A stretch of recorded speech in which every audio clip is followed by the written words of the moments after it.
siya mga kabayan. Hindi ko alam kung anong laman yan pero mukhang kakalkalin niya. Ay, tubig. Tubig to kabayan. May magic pala to oh. Ayan. Ayan na, nabuang na siya mga kabayan. May saltik na siya. Iniwan kasi to ng asawa niya kaya nagkaganyan. First! Pakahirap talaga sa abroad oh.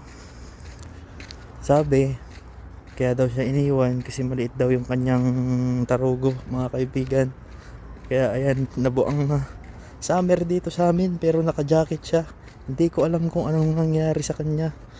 Hindi naman siya dating ganyan nung dumating dito. Ngayon para siyang kawawa. Natatakot akong lapitan siya mga kabayan kasi nananakit yan. Manlilimos pag di mo binigyan, mananakit. Kawawa naman yung kabayan natin, wala nang makain oh. Nangangalkal na siya ng basura. Ganyan ang buhay dito sa abroad, pahirapan. Ganyan ang buhay dito sa abroad.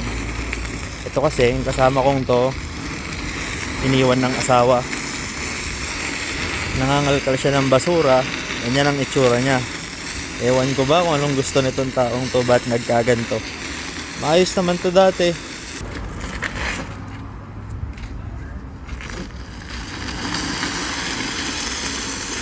Ganyan po siya.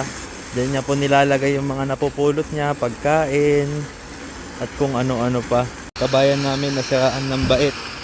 Hindi ko alam kung anong laman ng karton niya, pero diyan niya nilalagay yung mga gamit niya. Ayoko siyang lapitan kasi medyo siya delikado, nananakit. Ayun, kabayan namin. Diyan niya nilalagay sa karton yung kung ano-anong ano niya. Tignan nyo guys, yung kasama ko, kawawa naman. Bumili kasi siya ng tubig. Ngayon, nahihirapan siya magbuhat. Ayun siya. Tapos kaya yan nahihirapan mga kabayan kasi hindi rin ako nagtaka kasi asawa yun sa Pilipinas pero ng babae dito. Iniwan din ng babae kasi nga daw maliit yung tarugo. Ngayon sabi ng asawa ay maliit na nga tarugo mo, ng babae ka pa, kapal naman ng mukha mo. Sabing ganun. Sabi ko naman, tayo lalapit kabayan, nananakit yan. Tignan nyo, kung anong ginagawa. Ewan ko ba kung anong ginagawa niyan. Di ko malampasan mga kabayan kasi gusto kong unahan kaso mananakit eh. Inalok ko kanina yan ng pagkain kaso ayaw. Sabi gusto daw plane ticket at saka kondom. Tapos gusto pa daw Viagra kasi hirap na daw siyang nahihirapan na daw siya magpatayo mga kabayan. Ayun siya mga kabayan no. Bibigyan ko sana siya nitong pizza. Inalok ko naman sa kanya to. Yan pizza guys. Pero mahirap lapitan to kasi nananakit. Inalok ko to ng pagkain kanina pero ayaw niya. Ayan na. Kailangan nating dumistansya sa kanya. Umupo na mga kabayan, sabi ko na eh. Ewan ko na nangyari. Nabuang talaga to. Iniwan ng asawa kaya nagkaganyan. Kita nyo na.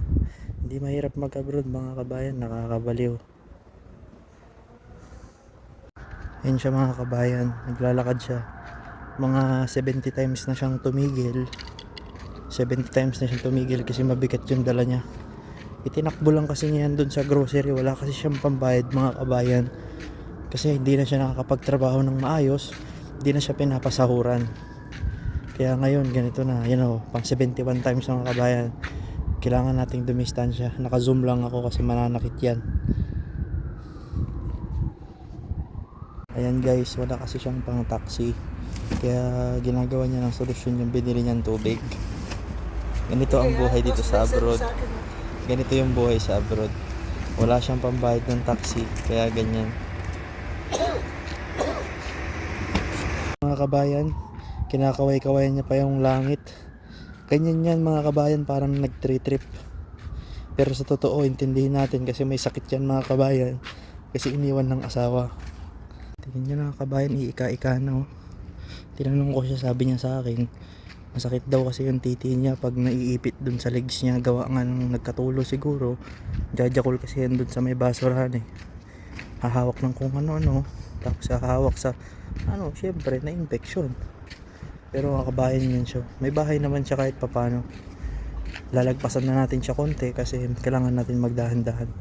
Nananakit kasi mga kabayan eh. Ayun yung bahay niya, bahay ng driver.